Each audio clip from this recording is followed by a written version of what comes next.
Thank you for joining this webinar. My name is K. Vishnu Mohan Rao. I work with the Consumer and Civic Action Group. We are an organization based out of Chennai. We work especially on consumer issues. I lead the electricity work in CAG.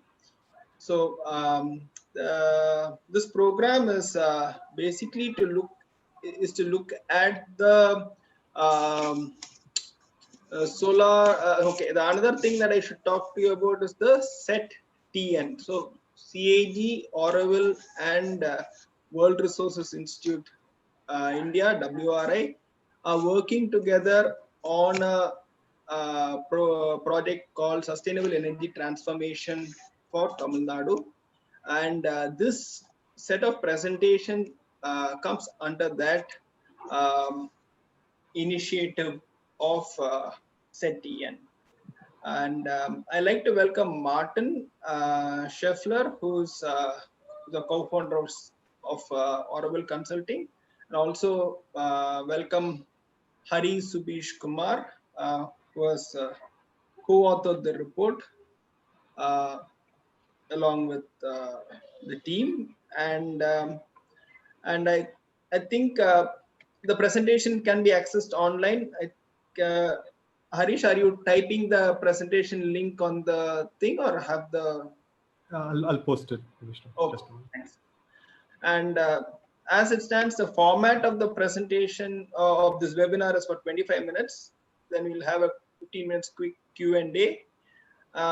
In terms of the audience interaction, I would request them to keep their speakers on mute, and if for the duration of the presentation. If there are any questions that you would like to ask, kindly type onto the chat box. So that's the thing. I think during the presentation, during the Q&A, I will try to choose a few questions that can be kind of asked to the presenters to get some feedback. And if any additional questions or any questions that are not selected, do send an email to Auroville Consulting, so to get some more detailed answers on the topic. And end I'll give some closing remarks, and and a reminder to download the presentation. Thanks, Martin. Martin, you can. Thank you, Vishnu, for the introduction. Before Hari proceeds with the presentation itself, I would like to give a little bit of context and the reasons why we undertook this particular assessment here. But just to add to Vishnu also, so the presentation will be followed by a panel discussion. So we have 3 expert panel members invited to help us in taking questions from the audience as well. And that will be facilitated by Vishnu. So to provide a little bit of context, you may be aware that India has an ambitious solar energy target of 100 gigawatt to be achieved by 2022. In parallel, there are state-specific targets. Tamil Nadu has a solar energy target of 9 gigawatt to be achieved by 2023. Currently, we are slightly below 4,000 megawatt, 4 gigawatt. That means another 5 gigawatt of solar energy are supposed to be added in the coming 2 years. Now, this, of course, will require a skilled workforce. And it is estimated that adding a 5,000 megawatt in the next 2 years will create approximately 100,000 full-time equivalent jobs in the next 2 years to come. And in this context, the government of India has introduced a series of solar skill and capacity building programs. 5 of these programs have been active in Tamil Nadu for the last 5 years. And this presentation here tries to summarize key findings of a report that we recently published, and you will find the URL in the presentation here. And the key objectives were really to take a stock of what is happening in terms of solar skill development and capacity building in the state. And secondly, to assess these training programs against the targets that they have set themselves, for example, in terms of percentage of job placement of graduates. Yeah? And at this point, then I would like to give it over to my colleague Hari, who will go into the details of the key findings. Thank you, Vishnu, for the introduction, and thank you, Martin. This will be the content of the presentation ahead. A brief introduction, followed by the solar PV skill development programs in Tamil Nadu. And we're focusing on Surya Mitra specifically here in the state, followed by the challenges and responses received from the graduates of the program, followed by the recommendations from the challenges which we came across. India's skilled workforce across all sectors has struggled to keep up with the global competition. Say China has 47%, Germany has 74%, and Korea has 96% of its skilled labor.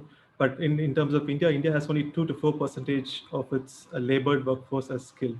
Majority of the labor forces are either semi-skilled or low-skilled. This inadequacy in India's skilled workforce could inhibit India's ambitious renewable energy target of 175 gigawatts by 2022. And we all know that renewable energy sector has been growing in India quite rapidly in the last decade, as there has been increase in capacity installed, and from 8% in financial year 2009 to 19% in financial year 2018. And it is majority of the renewable energy capacity addition contributes from solar and wind. And solar, both being distributed in nature, they are highly labor intensive in nature. This opens up an option for local employment and to create a large amount of jobs in the future. In order to structure this throughout, we should have a proper skill development programs in order to address all the requirements or the skill gaps in the value chain itself.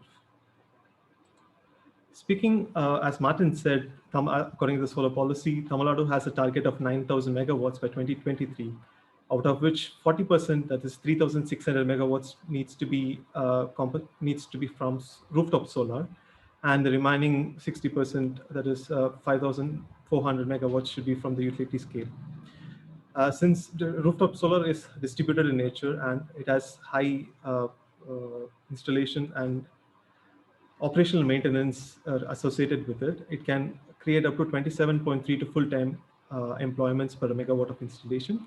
And in case of utility scale solar, 6.05 megawatt full-time employments per megawatt of employment is possible. So if Tamil Nadu could achieve the target of 9,000 megawatts by 2023, this could have a potential job of 97,110 full-time employments in the meantime. Speaking of the important players in this skill development programs itself is first the Ministry of Skill Development and Entrepreneurship. They're responsible for coordination of skill development programs across the countries in different sectors. National Skill Development Corporation, NSDC, is responsible for skill development and capacity building across different sectors. And they have initiated around 38 skill councils in order to manage the skill gaps in different sectors. One of them is Skill Council for Green Jobs, where they focus mainly on solar PV, solar thermal, wind energy, clean cooking, wastewater treatment, and waste management. So as a role of Skill Council of Green Job is to identify the skill gaps in this green energy sector and to come up with programs to overcome these skill gaps, followed by implementation, training, and assessment. Another important player in the national level is National Institute of Solar Energy, NICE. It is under the Skill Development Initiative of Ministry of New and Renewable Energy sector, ministry. They have allocated National Institute of Solar Energy as its nodal agency for implementation of solar PV skill development programs across the country. And in terms of Tamil Nadu, the Energy Department, Government of Tamil Nadu, and Tamil Nadu Energy Development Agency, TEDA, are completely responsible for implementations of these programs in the state. Let's see about the solar PV skill development programs in the state currently. As Martin mentioned earlier, there are 5 programs currently offered in the state. First of us is Surya Mitra, which is designed to prepare the candidates for installation, operation and maintenance, and solar entrepreneurship. Second is Varun Mitra, It is aimed to create trained workforce who can design, install, and commission solar water pumping systems in the state. Solar PV installer electrical mainly focuses on electrical installation and commissioning of solar PV. Followed, solar rooftop grid engineer aims to develop skilled workforce that can inspect, test, and maintain maintenance of the grid-tied solar rooftop installations. And the PV entrepreneur program focuses mainly on developing entrepreneurs in the field of solar energy.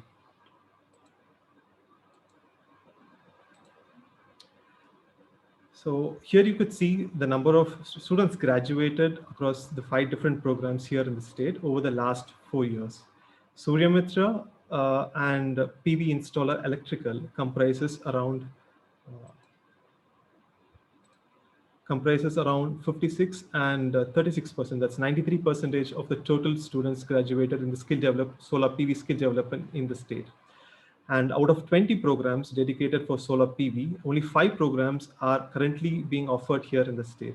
And we could see a increasing trend in number of students graduated over the year, showing the popularity of the program in the state.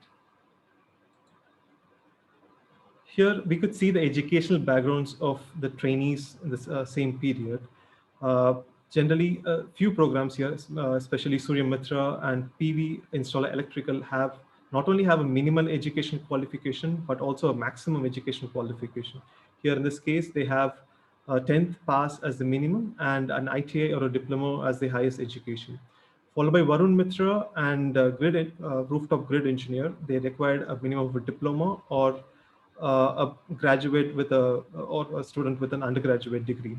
Followed by solar entrepreneur, where they need a minimum requirement is of an undergraduate student. This indicates that as Suryamitra and PV installer electrical contribute to 93% of the students graduated in the state. This relates to that most people have an educational background of 11th or 12th standard has the highest standard of education. Of all the 5 programs, we focused on Suryamitra program specifically in Tamil Nadu. This is because it has the highest training capacity of 3,152 graduates over the last 4 years. And this is completely designed and funded by National Institute of Solar Energy. This is a fully sponsored program, fully sponsored 600-hour residential program, where the student or the candidate doesn't have to pay a single money. The accommodation, training, and all the things will be taken care by the training institute themselves. The objective of the Suryamitra program is to develop skilled, employable workforce for solar PV industries and engineering recruitment construction project here in the state. They have a target of 70% job placement for the graduates from the program, and we are going to assess this program based on the targets which they have set. In order to determine the challenges and problems which they have faced, we have sent out a detailed questionnaire to all the training institutes in the state for the Suryamitra program in order to identify what are the problems they are facing. The major problems they were addressed in terms of program administration, program feedback, and solar entrepreneurs in field of solar energy. In terms of program administration of the responses received, 57% of the training institute had a problem with delayed in payments, followed by lack of support from the government departments, and unresponsible government portal didn't help them either. In terms of program feedback, there was a difference in terms of the industry requirement and the training graduates, which resulted in a lack of practical exposure and hands-on experience. And the training of the responses received, few people had mentioned that the courses were not offered in Tamil being one of the major problems. This indicates that the lack of proficiency in English as well as the lack of communication skills in the program. And direct training in manufacturing unit and installation sites could help the students get a better understanding of how the skill development or the program itself is executed. Following are the challenges faced by entrepreneurs in the field of solar sector. Of the training institute, they mentioned high initial investment, huge upfront cost of investment, which this new entrepreneurs were not able to manage. And when reached out to the financial institution, it was very difficult for them to get a credit line to support their businesses. And following, they had a very less knowledge about the market and lack of business strategies, which could this hints at the design of the program, which needs to be customized for the requirement of the local market itself.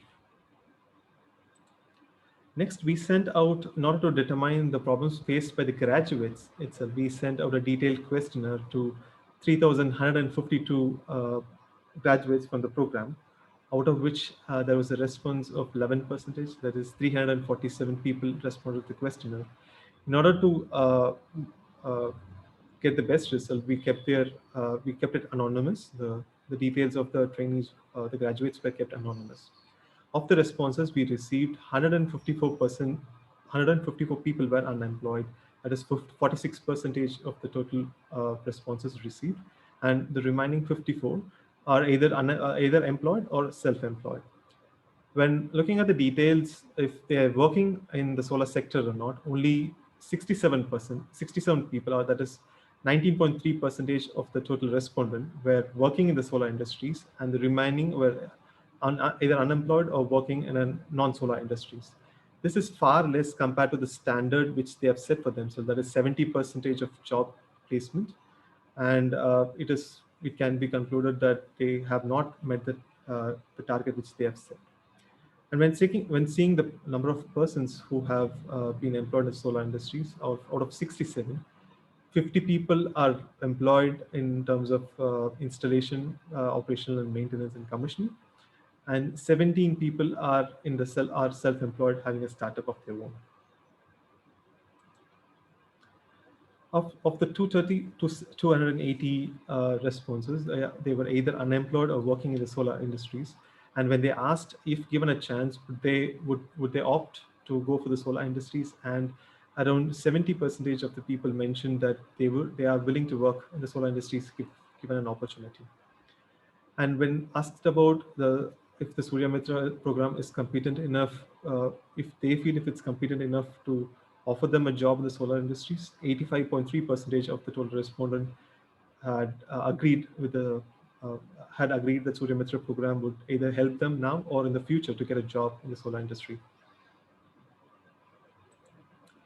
Based on the responses, the challenges responses received from the training institutes, and the challenges faced by the students, we came up with a set of recommendations for the national level and state level.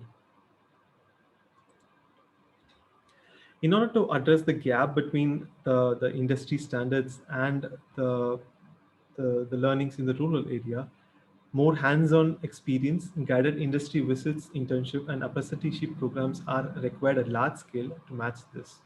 And National Skill Council, Skill Development Council, Skill Council of Green Jobs, and the National Institute of Solar Energy should take initiatives to ensure these hands-on experience or the students are well equipped with this in the future.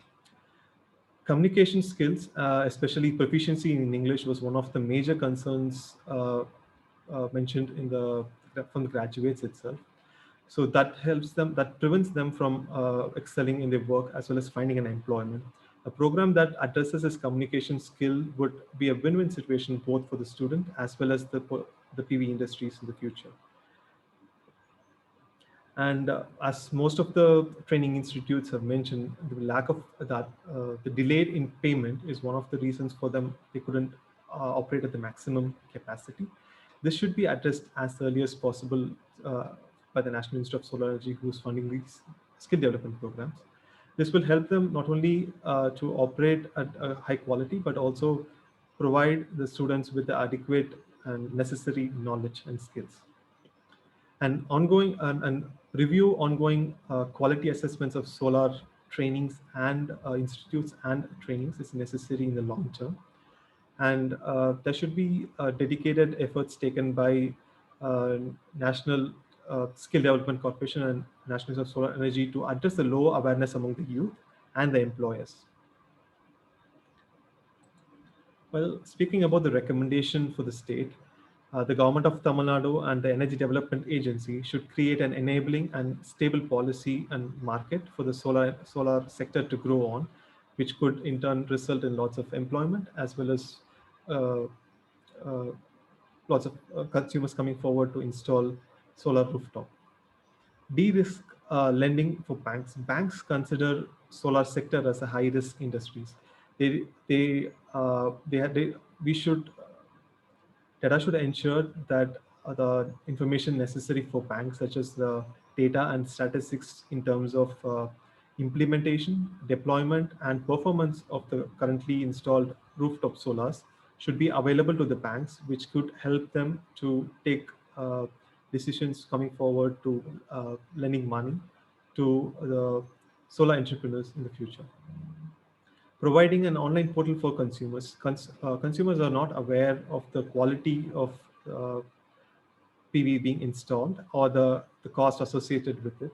An dedicated online portal could help them understand the cost associated with it, an online application for grid-tied solar, and to rate their installers based on their performance. This would not only create a viable environment in the future, but also it could be a competitive where the consumer can get quotations from different installers and compare it and get and choose the one which is convenient for them. Promotion of domestic solar module manufacturing industry in Tamil Nadu. Government of Tamil Nadu should take initiatives. Currently, there are no manufacturing industries in solar manufacturing industries in Tamil Nadu. There's an additional 45,000 full-time employments associated with this manufacturing industry itself. So that is one way we should focus on in the future.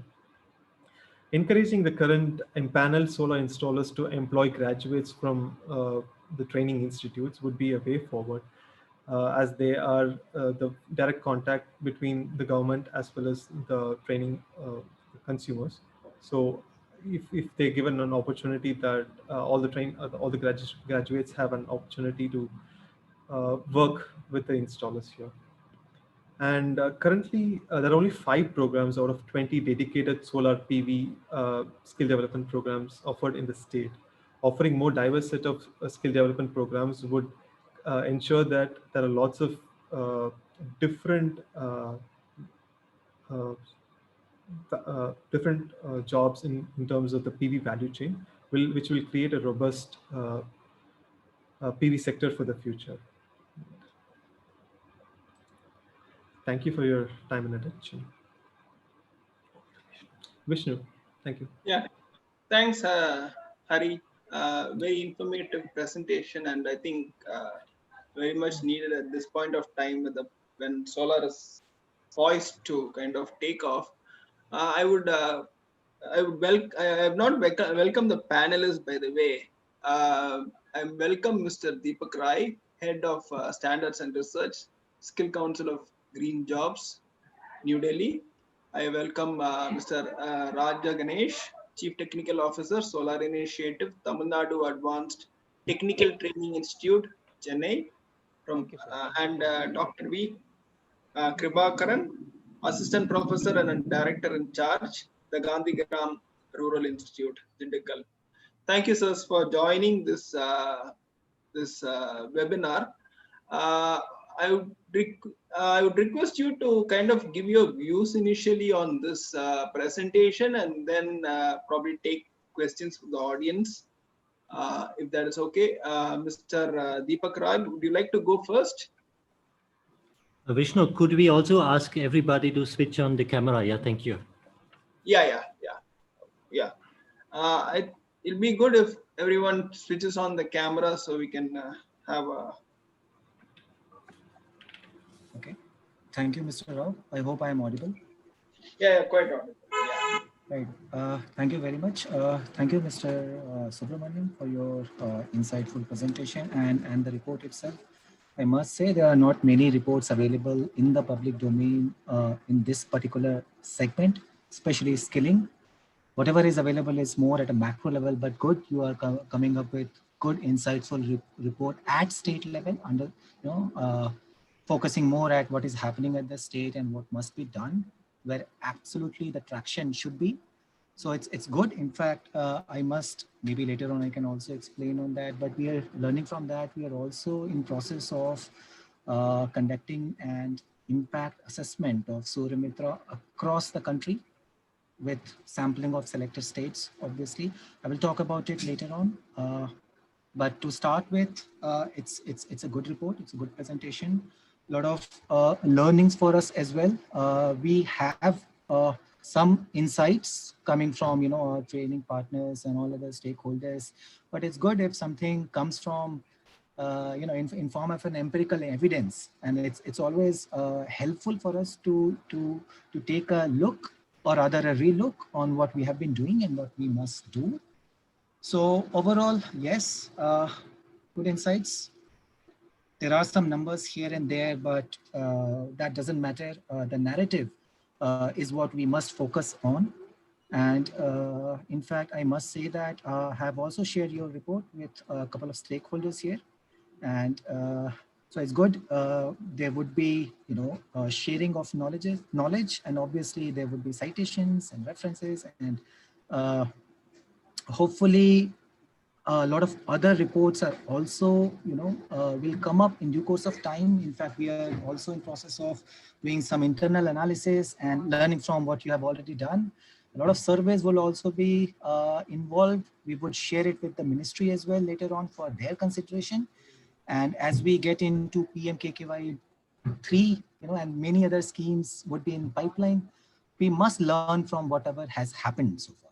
And in that context, it gives us all those numbers and idea.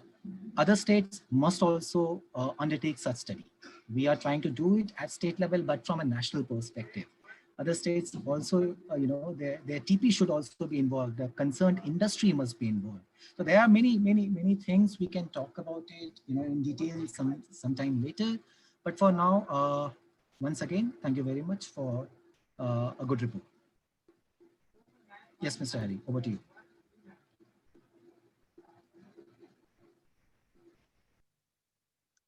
Krishna, you're in mute.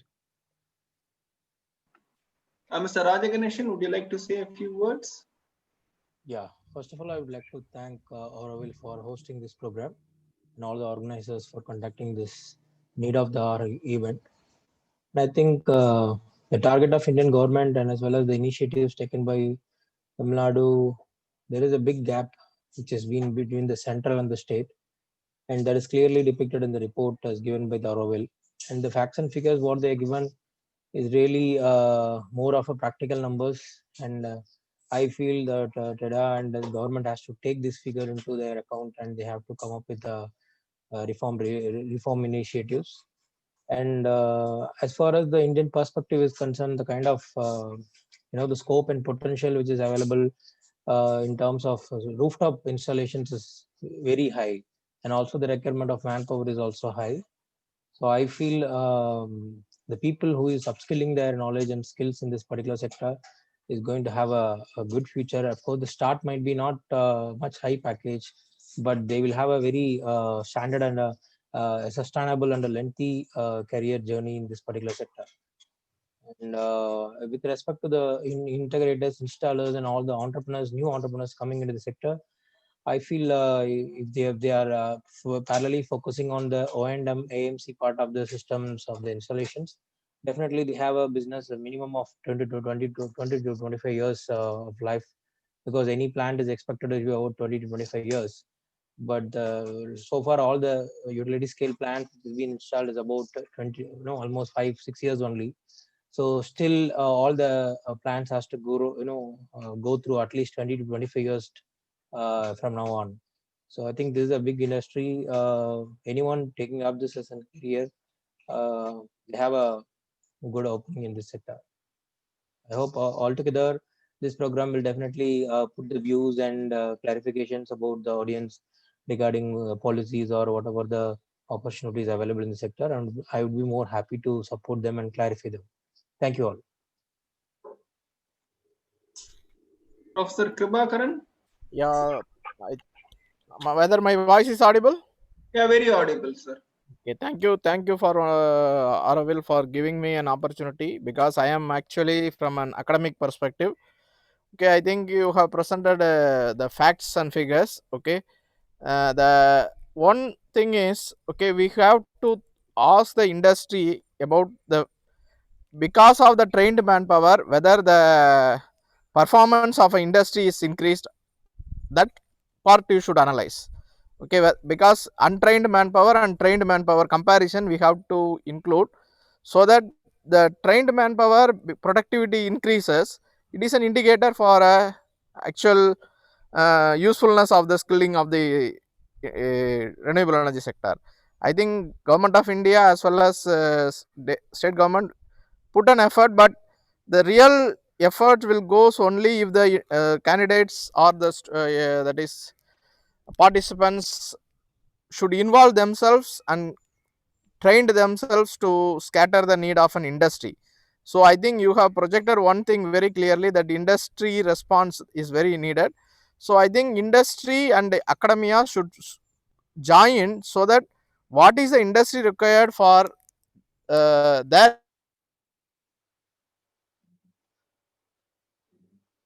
definitely this type of programs will be very useful for an very successful one. I think what is a major right now thinking is, we have a set of curriculum. Okay, I think whether the what the industry needs is differs. Okay, then there is a, I think the employability is the question mark. But if the industry itself is willing to take up this type of skilled manpower, if you are producing say an academic institute, definitely their skilling level will be increased, and it will be useful for the employability of the students. I think this is my view. Okay.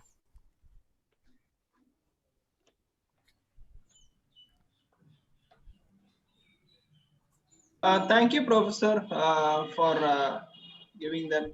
Thanks for the panelists. We have one question from the audience, from the other audience. There, it's from Dilip Raj. He mentions that Surya Mitra is still following very old syllabus when it comes to training. Would there be an updated?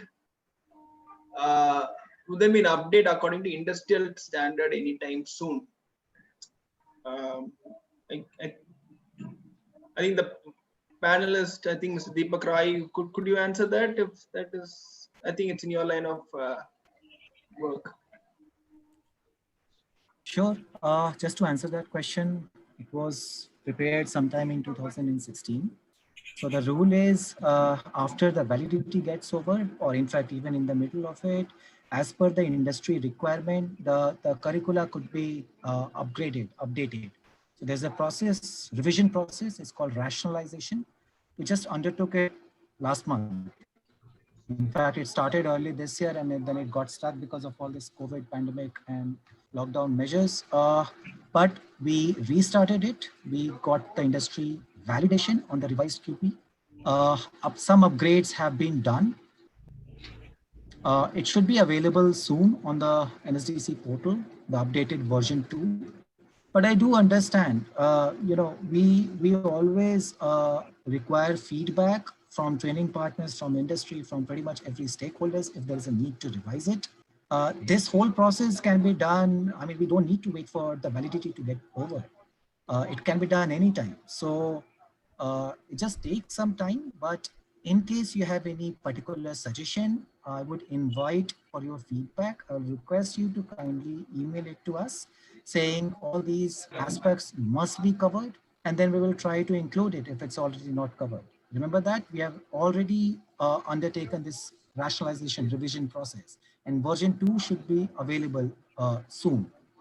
But if we have not already factored in whatever is missing, then in any case, please let us know. We'll be glad to know.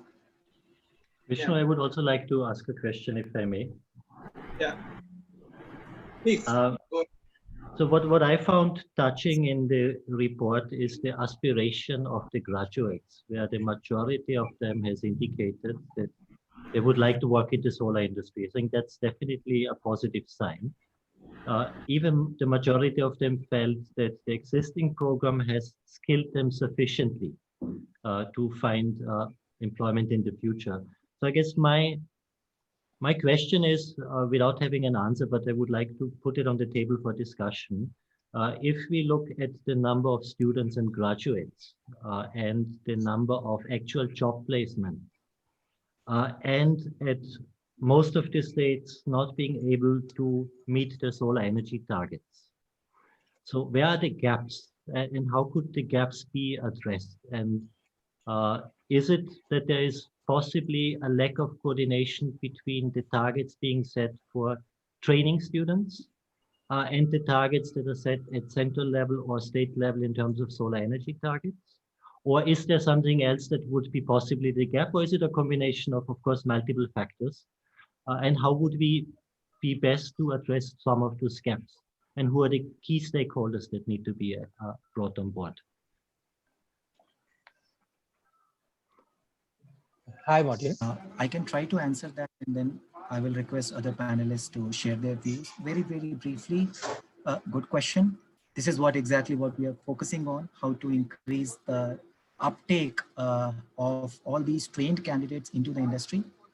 The problem lies at pretty much, entire value chain. Somewhere, pretty much everywhere, all stakeholders have their own responsibility. There are barriers.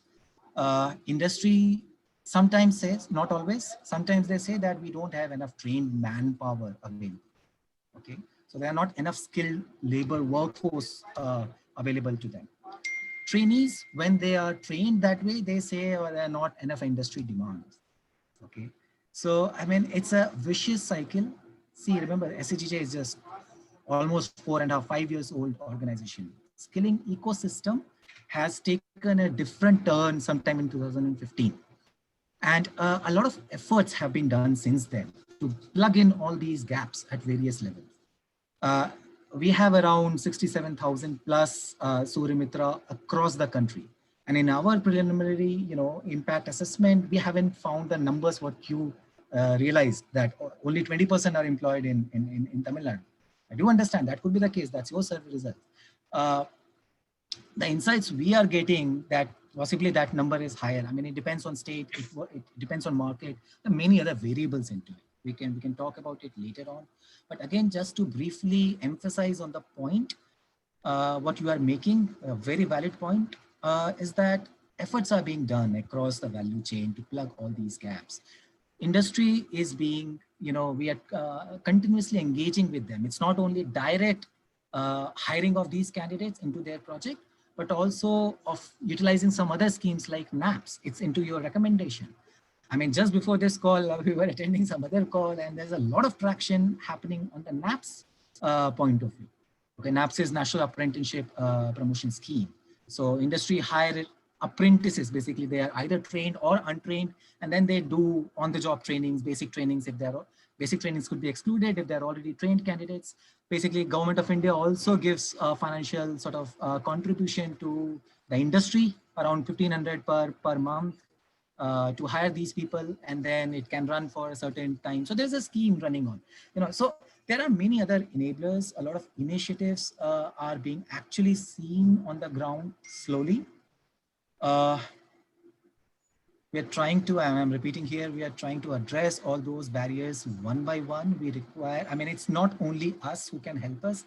It's a continuous process. The quality of trained candidates passing from our training partners across the country has to be at a certain level, so that entire industry, be it a manufacturing unit, be it a IPP segment, a developer, an EPC company, I mean, the trained candidates should directly get into their job roles. Directly, there should be a direct entry. They should be trained at that level. And obviously, reaching that level across the country is a tricky business. It just cannot happen in 5 years. I mean, one must understand that. A lot of efforts are being taken. We're just trying to harmonize that quality. And we are very hopeful that in due course of time, a lot of hiring, as you have already presented in your number, will happen, just to realize if we are serious about realizing 2022 plus state related targets plus 2030 targets, that is pan India. Thank you. Thank you, Martin. I think I would like to add something on Mr. Martin's question. Like, why the gap is there with respect to the targets and the practical happenings. So mainly, I can give my view and opinion with respect to Tamil Nadu in terms of integrators. The people, those who are actually doing the installation and erection commissioning. Whatever the central government set up some target or some kind of subsidy schemes, while coming to the practical implementation, there will be a big gap in terms of the administrative procedures and process which involves here. So that actually dilutes the interest of the customer in terms of claiming the subsidy, and from which he feels the cost of the system is high.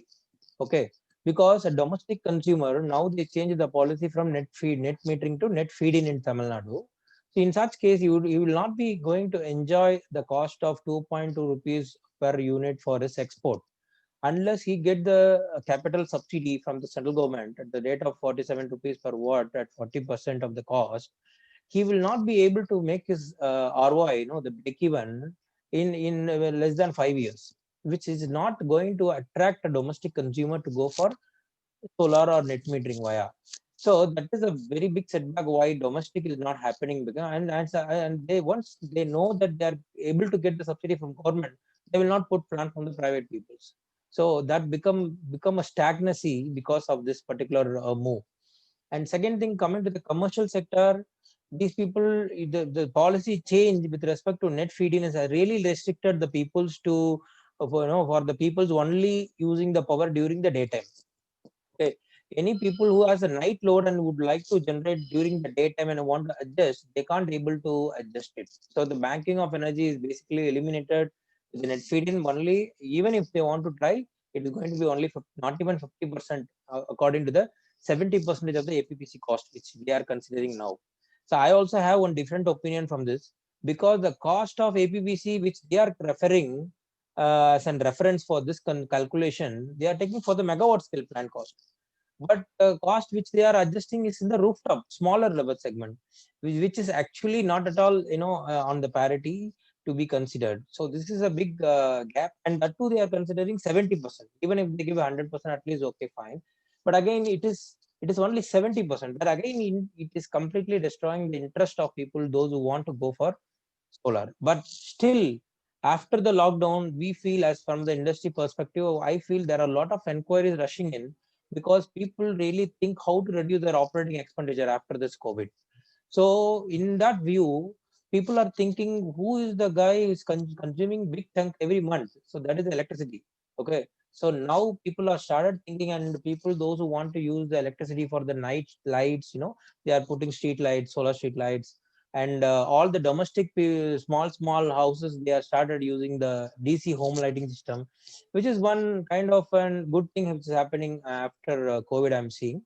But still in Tamil Nadu, I think it's more than almost a year after the central government released the subsidy rate of 47, the 40% subsidy.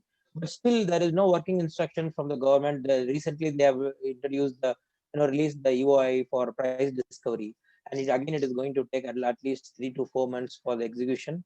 And I don't know how many years it is going to take for the integrators to claim the 40% subsidy back. Last first phase of CMC scheme, it took almost 3.5 years. So this itself a very clear example why integrators lack of interest while working with the government schemes, and as well as it is actually affecting the kind of domestic target which has to be met by the state government. The last year first phase CMC Chief Minister Capital Incentive Scheme was targeted at 10,000 houses. Okay, but hardly, I think 6,000 to 6,500 numbers have been met, and I don't know what has happened for the balance, and what is going to be happen for the next coming target is not defined properly. So this is one big gap in terms of things. And second thing, people of Tamil Nadu, they are very cost sensitive. They want to go for an affordable thing, and they say, if I invest this money in the bank, I will be getting this much of interest. With that amount itself, I can able to pay the electricity bill. So all these kind of things is coming. And third thing, I feel that the kind of benefit which they are going to avail out of accelerated depreciation for the commercial category people during their financial accounting is also not aware. It's also not properly highlighted for the people, like what kind of savings they are going to obtain from the kind of income tax benefits, and they can accelerate the 40% in the first year itself. I think these are all the gaps which has been happening with respect to the industry and government, also with the customer. Maybe, and even if the banks also come way forward to support with in terms of incentives, also with the soft loans or some kind of rebates, then I think definitely as a state of Tamil Nadu and even Pondicherry has a very good potential to scale up the business in a big way. So this is my opinion about it. And I hope I have answered your question in my view.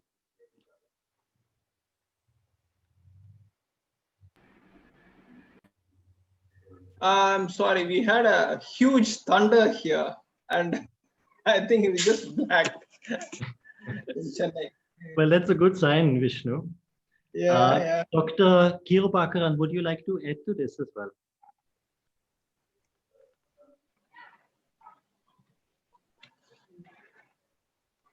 Dr. Kirupakaran? Yes. So are you able to hear us now? Sir நீங்க mic mute பண்ணிருக்கீங்க sir, பேசுங்க பேசுங்க sir. கேக்குதா? Yeah. Sorry. Actually, the lack of updation, okay, it is happening everywhere, okay. But what is the thing is, what is the industry need is taken care by the academic, whether it is there in the syllabus or not. I think it will set right the issue. Okay, I think Skill Council is regularly updating the syllabus, okay, because now there are so many QPs. I think yes, I have seen, okay. So I think we, as an academic point of view, okay, syllabus updation should be done every 3 months as per the regulations is there. But as an academic, you should include this in your students' sake. What is the recent trend is going on industry perspective? Definitely it will solve the issue. I think there is no issue on it, okay.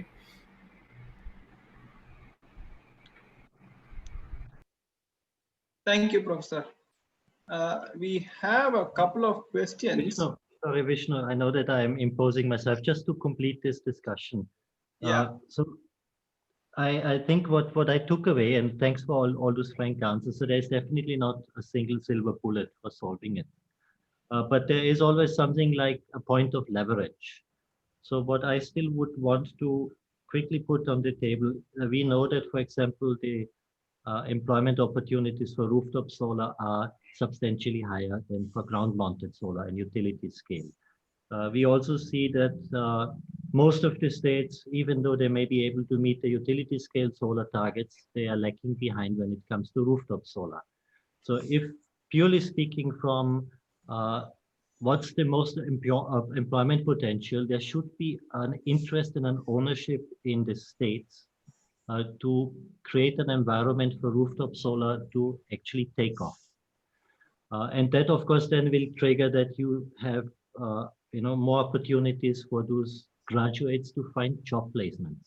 So I guess what I'm trying to say is one possible lever that we are serious about our rooftop solar targets, and that we need clear ownership at the state level to meet those targets. Yeah, I think we have around 8 minutes to kind of wrap up if that's the thing. There are a couple of questions I think that can be answered quickly as well. Can ITAs around solar parks, can ITAs basically take up solar curriculum, or is it only NSDC centers? I think if somebody can answer that will be great. I think I already answered. Even ITAs can take solar as a main rate because there is a scope in that. Yeah, exactly. And if doing maintenance on the solar panels and disposing them at the end of the life, can it be included as part of solar skill development program? Is that being thought about? I don't know. Mr. Deepak Rai, would you like to end of life disposal and maintenance? Is this something that is part of that? Yes, I mean, end of life aspect is a part of your concerned curriculum. But remember, end of life, in fact, or recycling it for the time being, I mean, we haven't seen so many projects. You know, it's usually Yeah. 25-year cycle, which Mr. Raj Ganesan already has explained. In the Yeah. whole world, you will not see enough projects where they have already reached the end of life, actual Yeah. utility scale projects. But Exactly. obviously, in few years down the line, you will have that scenario. So yes, for India, it's a little bit far ahead for now, but it's already integrated in the curricula. Only that aspect, as of now, doesn't generate so much jobs. Though here we are talking about circular economy and greening the entire system. We are aware of that. All those aspects are covered. In fact, just for your reference, there are 2 greening jobs as well, NOSes as well. And they also talk about all these aspects, right? From energy efficiency to waste minimization, management, all aspects across the value chain. And now in fact, any other skill council, whenever they are going for this revision process, so there's a rule that all these greening NOSes have to be integrated in their own job roles. Okay, so end of life, one aspect that way, wherever if some other job roles in other sector, even that becomes an integrated part. So we are thinking on those lines. I'm just wanted to give you a highlight, an indication on where we are targeting. In our segment as well, in due course of time, maybe if there is a potential job role for that. Remember, we have a lot of job roles for waste management as well, recycling and in other sectors, wastewater as well. So for solar PV, if something comes up in partnership with industry, with their feedback, with other stakeholders' feedback, we would certainly focus on creating a new job role if there is a volume or market for that. Oh, thank you. Thank you. One question is for Orwell actually. Do you conduct employment training programs? No, unfortunately, we do not conduct employment programs. Yeah, okay. And some of the questions I think could be answered offline. Trained Surya Mitra graduate, what is the average earning from a trained Surya Mitra graduate employed in the solar sector? What have we seen any kind of median benchmark of the CTC? So the information what we have usually installers, the industry trend is around 12,000 rupees per month. That's a trend average. It can go a little bit higher, a little bit lower. We have in our impact assessment, there is a question which tries to map that difference as well, that how much they were earning earlier, how much are they earning and what's the potential for, the next year or so. So we are also trying to get empirical evidence from survey on the actual norms. The industry, the employers usually pay around that. Okay. So one question I had from my side, I was going through the QPR, all the QPRs. I was just seeing that there's a whole set of things, right, from Surya Mitra to solar engineering training and a couple of things. And I even saw a training program on solar proposal evaluator, for example. So I think each of them have been given module 5, level 5, level 6, and level 4 kind of a thing. Have students actually had the time to upgrade themselves towards these things, or do they have enough information to kind of, let us say they are not in, they're unemployed in the solar industry once they finish their training. Have they tried lateral entry by making themselves by upgrading themselves? Have enough information been given in this context? Is something that I was wondering. Yes, so if you have seen QPs, you must have seen there's a NSQF level as well, qualification level. Yeah. So based on the typical eligibility requirement for a typical job role, that level ranges from 1 to 10. In our skill council, it's from 2 to 8 from operational point of view. We don't have the topmost level. Obviously, not all sectors have that. There is a job role, sort of what you call vertical that way. So Surya Mitra is 4. Okay, so usually that means ITI, diploma / all those candidates, that's the minimum eligibility level.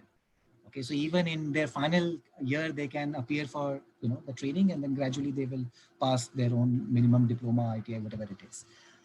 For your bank, that evaluation, proposal evaluation QP, the NSQF level is 7, and that's targeted for someone higher. So that's usually for bankers. So a lot of our programs, training programs, skill development programs are also funded by a lot of multilateral and bilateral, besides government. Okay. So say a multilateral World Bank, World Bank is having 600 million credit line for rooftop. So in that particular package, there is a lot of focus on skill development as well, getting all those skills created. So besides utility staff, which are DISCOM engineers, we have bankers as a key stakeholders in addition to entrepreneurs. Okay, so these 3 stakeholders are also getting trained by bilaterals, by multilaterals. So these QPs are being utilized for training SPI staff under the World Bank project largely. So say, for example, normally students or engineering graduates are not appearing for that. We need to change that trend. It's open for anyone to appear, but usually it's multilateral, bilateral funded projects, and bankers are being trained so that they, the financing challenges were discussed in his presentation, so that these financing challenges are not, they don't come in front. They are addressed right from the beginning when the moment they are trained. Okay, so obviously the insights of the financing insights of the project execution across the life cycle is taught in that particular QP, through that particular QP. And so there are like 20 QPs in solar PV only solar PV, out of which one is, I think, in our revision cycle that will not be continued, but 19 will be there, round 2, version 2.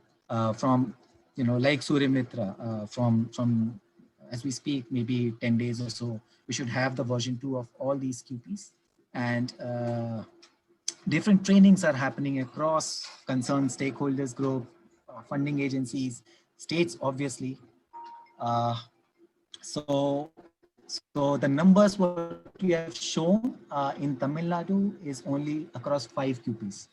There are 19. We understand trainings are not happening across all QPs, and that's what we should focus on. Increasing the number of trainees plus trainings, obviously, across the spectrum of QPs. And that's what we are trying to do. Hopefully, whenever, Mr. Ari, you do this exercise next time, you would have better survey inputs. We can hope for that. Thanks, Deepak. Thanks, Mr. Raj Ganesh, Professor Kribakaran. I think we have kind of come to the end of this session. It's already 4:30. Some key takeaways from my side. Martin, do you have any key takeaways that you have in mind immediately, or do you think? No, I think Vishnu, you go ahead. I have also exceeded my speaking time. Okay, one thing I feel that if as and more the demand for solar increases, I suppose the supply of solar will increase in line with the number of people who kind of want to make entry into this sector. And I suppose that is the key. And I also felt that when I saw the QPRs and I saw the frameworks and the number of courses that are being offered, probably the connecting point between the courses, the awareness between lateral entries, upgrading themselves, or to make them, even if they go to a secondary sector that is kind of connected to solar, I think that venue of opportunity should be given to them, or to make them known. For example, I think that makes the sector vibrant enough for students to come in. I think that is more keen, actually, like focusing on one particular course called Suryamitra, and that's the end of the game for them, and then they don't know what to do with the next steps. So I think probably it's an evolutionary process of how the sector is going to kind of evolve itself, and also how intake of students, how more human resources are then developed for this thing. I think one parallel that I kind of did 8 to 10 years ago is on the water sector. So there is this huge, everybody wanted to become water engineers. Unfortunately, what happened, there is only one TWAD board and they can recruit only 100 people and they cannot recruit 10,000 people to become water engineers because that's all the resource limit. So now I think we've got a set of water desalination plants, water allied sectors that have come in terms of sewerage management, etc., that has a kind of a broader potential of absorbing resources in the water sector like that. So water engineers are more interesting. So I think that kind of a desegregation of the sector itself in some kind of a sectoral manner and human resources to be kind of specialized in certain things and not others could also be one way to look at it, I suppose, later on. I think with that I'll close. Martin will send the presentation and the report. Do take a look at the link to download the report and yeah, and I think I'll close with that. Thanks Thank a you, lot everybody. for that. Thanks, Martin. Thanks, Hari. Thank you all. Thank you all. Bye. Thank you.